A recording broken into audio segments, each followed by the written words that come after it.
आज आपण गायकवाड जळगाव येथे शेती शाळा वर्ग क्रमांक 4 यामध्ये जीवामृत कसे बनवायचे याचं प्रात्यक्षिक या ठिकाणी येत आहोत। तर आज आपल्या सोबत आहेत कैलास केसभट, प्रगतशील शेतकरी, मोसंबी फळपी, सीताफळ या पिकासाठी जीवामृत कसं बनवायचं त्यांच्या शेतावर आपण आज आलेलो आहोत। ही आहे 300 लिटरची पाण्याची टाकी, 10 किलो देशी गाईचं शेण, 5 लिटर ते 10 लिटर देशी गाईचं गोमूत्र, वडाच्या झाडाखालची 1 किलो माती, बेसन पीठ 1 किलो आणि गूळ 1 किलो असं हे जीवामृत करण्यासाठी साहित्य लागतंय। तर आपण प्रथम ते बनवण्यासाठी 10 किलो शेणाचे स्लरी आणि रबडी तयार करून घेत आहोत। त्याच्यामध्ये थोडं पाणी घे।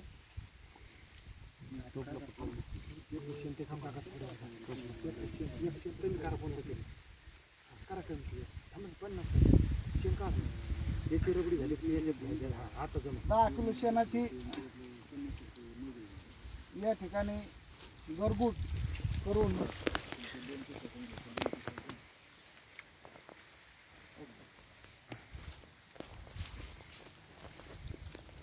तुला मध्ये आधी पॉज करता येतो। अरे मागच थांब ना, पुढं काय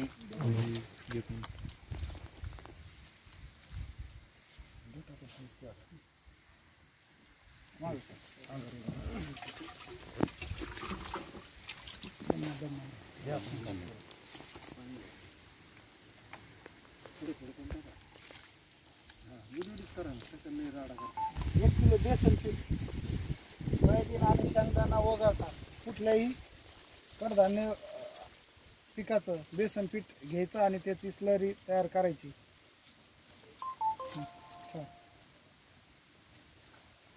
टाक टाक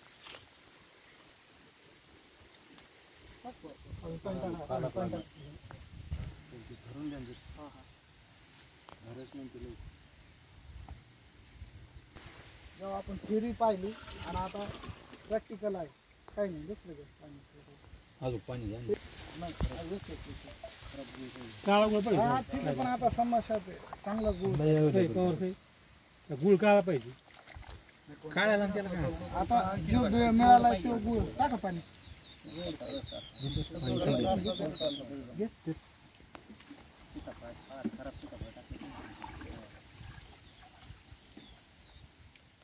टाक, पाणी टाक भरपूर।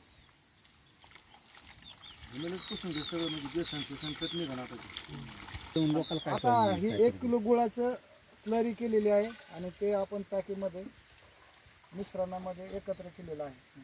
त्यानंतर 1 किलो माती डायरेक्ट टाकायची, पाणी टाक डायरेक्ट। हे काडी कचरा गोमूत्र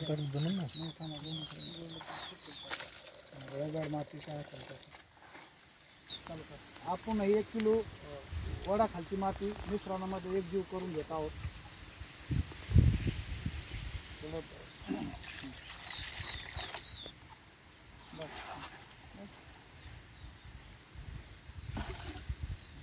यानंतर आता गोमूत्र बस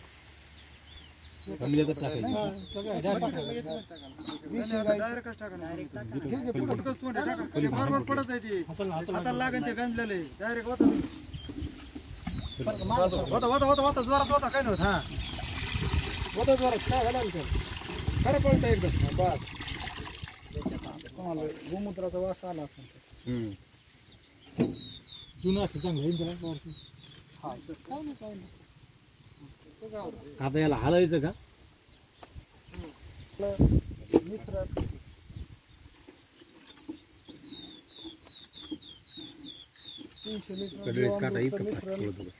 3-1 प्रक्रियेसाठी तयार केलेलं आहे।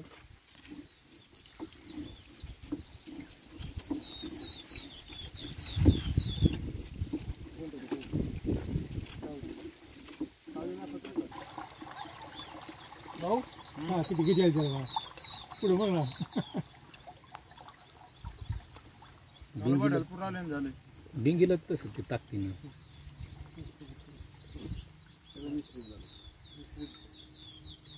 अजून गोंधळ फिरवायला आहे का हे गोंधळ आहे. काय वाटलं तुझी प्रतिक्रिया थांबा बद्दल थोडक्यात काय समजलं काय नाही कसं बनवलं ते सांगायचं ते मी चालू केलं आणि शेती शाळेचं थोडंसं त्याच्यात उल्लेख दे ह्या वर्गामध्ये मी शिकवलं आणि प्रत्यक्ष प्रात्यक्षिक बनवलं सात आज शेती शाळा वर्ग 4 क्रमांक 4 आज आम्ही जीवामृत तयार केलेलं आहे.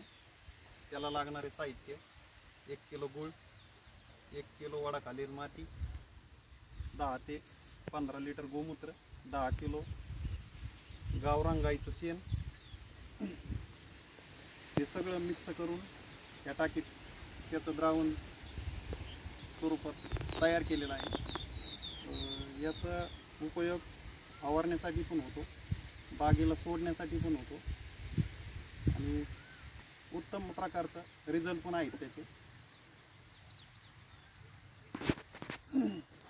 व सर्व शेतकऱ्यांना सांगतो की हे तयार करावं आणि त्याचा उपयोग जास्त प्रमाणात करावा. आणि ही सलरी शक्यतो 11 दिवसाच्या आतच संपवावी लागते. 11-12 दिवसानंतर त्याचे घटक कमी होतात. अशी सगळ्या नावानं